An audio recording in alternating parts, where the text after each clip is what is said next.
On this episode of Old versus New, I want to show you two very special lifted Toyota pickup trucks. On this side, I have our Baby Yoda project truck, a 2002 Tacoma first gen. And over here is the brand new 2021 Tacoma third gen with a factory TRD lift. So what has changed in about 20 years? Well, let's find out.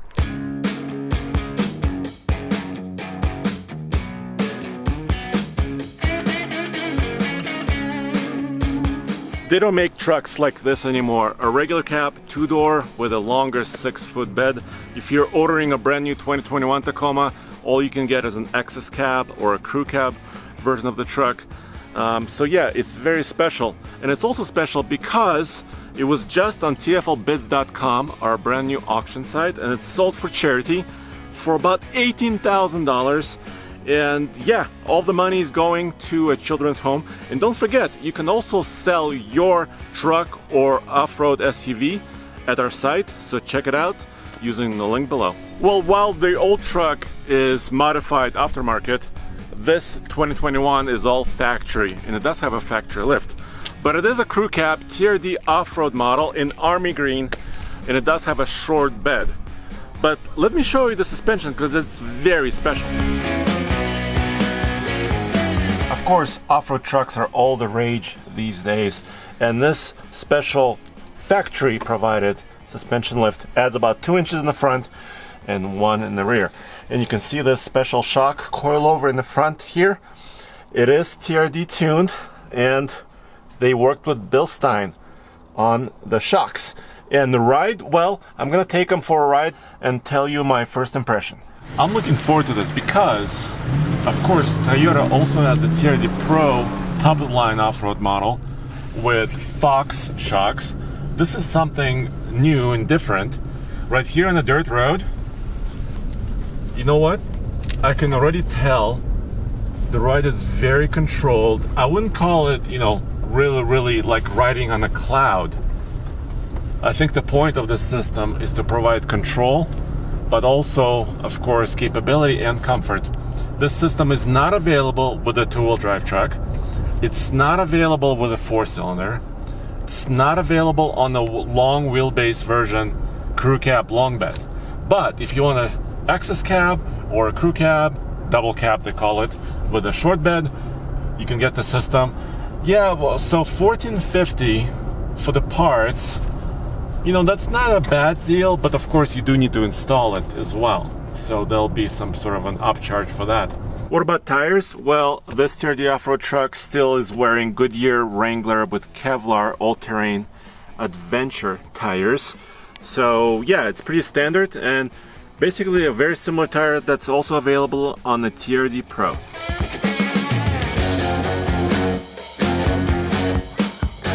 Alright, let's take a look underneath the old truck. This is all aftermarket, not factory, but we have worked with our friends at Toytech on this project, and this is their latest Aluma Series suspension lift. It is a coilover once again. It is height adjustable. There is a ring up here that you can thread. And yes, it improves the ground clearance and also the ride. Oh yeah, that's satisfying.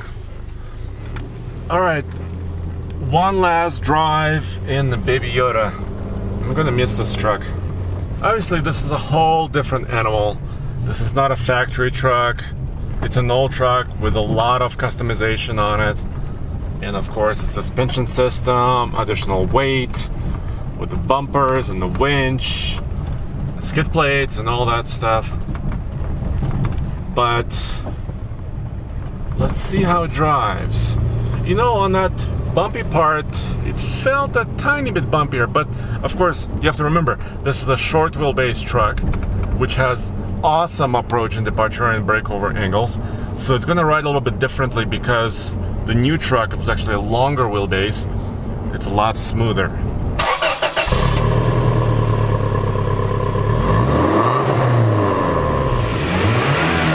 Whoa.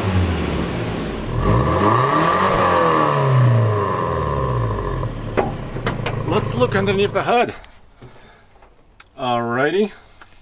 This is a 2.7 liter 4-cylinder engine, in this 2002 Tacoma. And the original power rating was around 150 horsepower. So not a ton of power, but these engines are pretty durable. We did have to rebuild the valve train on this one after about, 180,000 plus miles. And this one has made it to a 4-speed automatic transmission. So in a way, it's quite similar. And there's one more thing going on here. This 2.7 liter, a version of this engine is available currently in 2021. You can order a Tacoma with a 2.7 liter 4-cylinder that makes a little bit more power. I interrupt this video for this week's TFL Bids Bargain. We have many cool trucks and off-road SUVs for sale, but this time it's something truly special. This is a 1973 Toyota Land Cruiser FJ40, and it's a frame-off restoration. I haven't seen an FJ this clean in a very, very long time. It's just basically museum quality. And Nathan gives us a personal walk around of this FJ40 to show you the exact condition. So use the link in the description below. Check out this 1973 FJ40 and bid, or use the submit button to actually submit your truck or SUV for sale on our site and have it go to a good home with a like-minded enthusiast.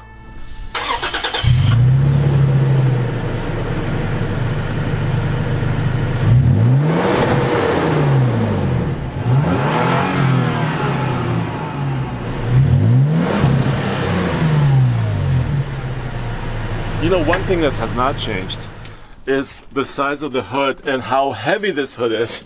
Oh my goodness. And also the prop stick. It's about the same. Yes, but the power plant is way different. This is a 3.5 liter V6 dual injection system, 278 horsepower in this case. It's made it to a 6-speed automatic transmission. Also a 6-speed manual is available. Still, yes, you're getting more high-tech power plant, better efficiency overall, and yeah, better power. Pedal to the metal.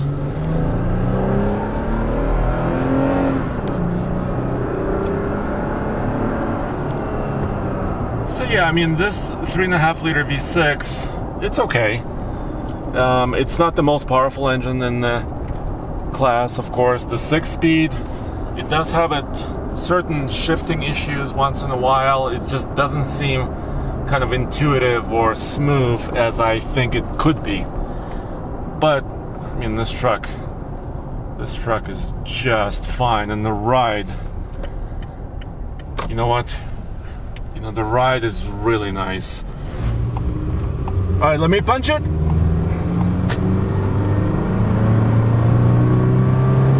Okay, so yes, this is not a speed demon. It was never meant to be a speed demon. And we get a lot of questions from you guys. You ask us to review more basic 4-cylinder gas-powered mid-sized trucks, and we will in the future as well. But here's the thing about a truck like this. It's actually geared a bit differently from the factory to allow a little bit more oomph, even though the engine is not very powerful. The gearing in the transmission and the axles, and also the gearing in the 4-low and 4-wheel drive transfer case, all that is supposed to help you either with your crawl ratio or your acceleration. So yeah, you can still do some work with one of these trucks. You just won't do it very fast. The more things change, the more they stay the same. Here on the first gen, you have the ECT power button for the automatic transmission, and you also have this feature in the new truck as well. Of course, here in the new truck, the interior is completely new. Here's the ECT power button now, and it actually changes the way the transmission interacts with the engine, some of the shift mapping, and provides a little bit more oomph, but it's not a huge difference. One other item that's very, very similar through the years is actually the control for the cruise control system. It's right here on the right hand side, and it's very simple to use: on, off, set, resume, cancel, and hold. Yeah, very simple. Why change it? Here's the original stock. It looks a little bit different, but you know, a lot of the features are identical. What about size and style? Well, there's a huge difference. Trucks used to be very, very small. I still want to pick up this original Tacoma and put it in my pocket. It's so nice and small, but it does have several inches of suspension lift and slightly larger tire than original tire that came on this truck. But still, you can see the hood is much lower than this truck with the factory lift. This new one, which is larger in basically almost every dimension. Back in the day, mid-sized trucks were not really about towing. Of course, this is an aftermarket bumper from Relentless, and the hitch is hiding right here underneath this license plate holder.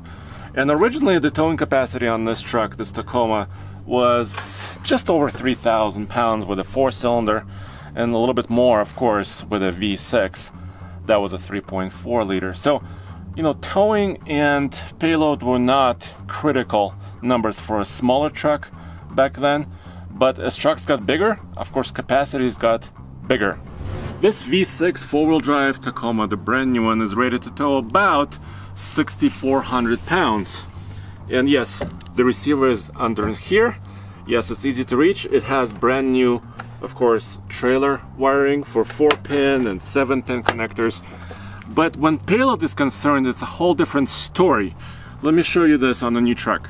These newer Tacomas are not known for super high payload capacity, especially in the 4-wheel drive crew cab configuration. This truck right here is rated at 990 pounds of max payload, but if you look at this yellow sticker down below, it says subtract 63 pounds with optional equipment, which basically is related to the lift, the suspension system on this truck. So when you get the great off-road ride, you're losing payload, which is not great. Back in the day, it was a bit more difficult to figure out your exact payload numbers. You still have your sticker for your VIN number and your tire pressure suggestions and your gross vehicle weight rating are right here, but they didn't really provide you with an exact payload number. You had to figure that out for yourself. Let's take a look at the bed. Like I said, this is a 6-footer, and yes, the tailgate is very simple, very lightweight, and the bed is metal. And of course here we have an overland build for this project. Our friend David Morrow built this amazing storage slash bed system, and we put some cushions in here and of course a soft topper above it. But yeah, beds were very simple back then and also quite easy to use. Beds grew in a big way. Just look at this height and the depth of this bed. It's damped. And of course a lot of composite materials here on the tailgate, and also a fully composite bed. This is quite nice because it's very durable, but it can be slippery in certain conditions depending on your cargo. Of course, your tie downs are right here, but if you do carry a lot of cargo that may slide around, they also provide a kind of a rubber mat you can put in here and actually take care of your cargo solutions. Newer trucks provide even better utility with this track system with cleats that you can slide back and forth. You have little tiny cubby holes for storage. What can this be used for? Well, Tommy tells me you can put a jar of peanut butter in here. Yeah, that's quite useful. Here, of course, 400 watts of power. You can power lots of different items and tools, or charge your batteries maybe for your power tools or your electric bicycle. Yeah, utility has gotten better. Of course, technology is the name of the game, and this truck is equipped with keyless entry system. The key's in my pocket and I can touch right here. You could hear that click and it's locked. Then I can put my hand in here and it unlocks. Very convenient. Well, the keys have changed a bit here. This is the 2002 key. Here's a new one. Still pretty simple though. But yeah, so coming up to this truck, keyless entry. No, not keyless. Can't touch anything here. Put my key in. Turn it to the right to open. You know, different manufacturers did this differently. Bam! But this is priceless here on the old truck. A crank window. It's very easy to use. Bulletproof. After 20 years, it still works like new. Oh, look at this! Manual adjustable mirrors. Ugh, it requires a little effort, but still very nice. Let's check out this interior. You know what? Enough leg room. just enough headroom. And traditional Tacoma seating position, a little bit low in the seat, legs out, but actually not bad in this original first gen. But yeah, the interior is way different. So here's your shifter, of course, for your 4-speed. You have an overdrive button here on the left. Manual lever to shift into, well, 4 high, and of course over to 4 low this way. Very low effort, very easy to use, and very effective. And cup holders, they're still around. Pretty nice adjustable one here. On this side too, you got your ashtray, coin slot, and yeah, aftermarket stereo, of course. But here's a trick. Your emergency brake is this handle right here. They don't make it this way anymore. All right, let's check out this new truck. So, seating position. You know what? Kind of similar, but of course this headrest is way larger, and I just moved it up. And yeah, it's nice and soft actually. Pretty comfy. The legs feel about the same. And the steering wheel maybe is a little bit smaller diameter. But of course the technology is way advanced. And here's the thing about new trucks. Let me start this first. Like with that old Tacoma, it was pretty simple to actually give it a small lift, you know, get the alignment done, put some tires on it, and be done with it. But when you're actually modifying a brand new truck, and a lot of people are actually buying these Tacomas and modifying them for overlanding and other purposes, you have to be mindful when you lift a truck, different systems are affected. For example, this truck has a front-facing and 360-degree camera system. But of course, when you lift the truck, it's taller, so you may have to recalibrate some of these systems. Also, the TSS, the Toyota Safety Sense driver assistance technology suite, like lane keep and adaptive cruise control systems, they can be affected by the height of your vehicle. So all those systems have to be tweaked. And according to Toyota, with this factory lift, all these systems, the driver assistance technologies and the cameras, work properly even with the lift. As far as the 4-wheel drive system is concerned, of course you have 4 high and 4 low, but you also have this, the multi-terrain system, and of course the crawl control system, that you can select different modes and also different speeds, and the vehicle will actually drive itself as far as the speed is concerned off-road, but of course you still have to steer it around obstacles. But yeah, this is way more high-tech than it ever was. You know what? When a manufacturer works together with a reputable company like Bilstein, and they actually build a system specifically for the truck, and they test it thoroughly, it shows. It feels like basically a factory truck, but it has the extra capability, extra clearance, and it's a nice system. But check this out, even after what, almost, well, 19 plus years, almost 20 years, this truck, it just purrs like a kitten, drives nice, steering is pretty light effort. Right off the bat, the TRD off-road trim level of the Tacoma already provides really good value, and of course you can have it with an access cab or a crew cab like this with a shorter bed. This is a 5-footer, or the longer 6-foot bed. But of course competition is coming, and competition makes all trucks better, right? So if you look at others in the segment, like the Jeep Gladiator with a Mopar lift kit that's available, of course the new Ford Ranger with a Tremor package, which also gives that truck a lift, that's available. And especially the Tremor is competitively priced. So how much are you paying for this factory lift on the Tacoma? Well, it's an accessory that you have to check, and it's dealer installed, and it costs $1,450. And it actually doesn't appear on my window sticker here because it's an accessory after the fact. Some of the other optional items on this Tacoma are the skid plate from TRD, TRD air intake system, the filter, and of course that black chrome TRD exhaust tip and system. So altogether the truck you see here retails for around $46,000 plus $1,450. So for around 48 grand, you can get a truck like this with a lift, and maybe even put bigger tires on this later on if you want to. But it's so well put together. The ride is nice. I think the highway ride is superb. So yeah, I think the value is still there, but although the Ford Ranger comes in a bit below that for their XLT Ranger trimmer, and of course the Jeep Gladiator is well beyond it on price. And of course, go back to TFLtruck.com for all the latest news, views, and real-world, independent, and honest truck reviews. See ya.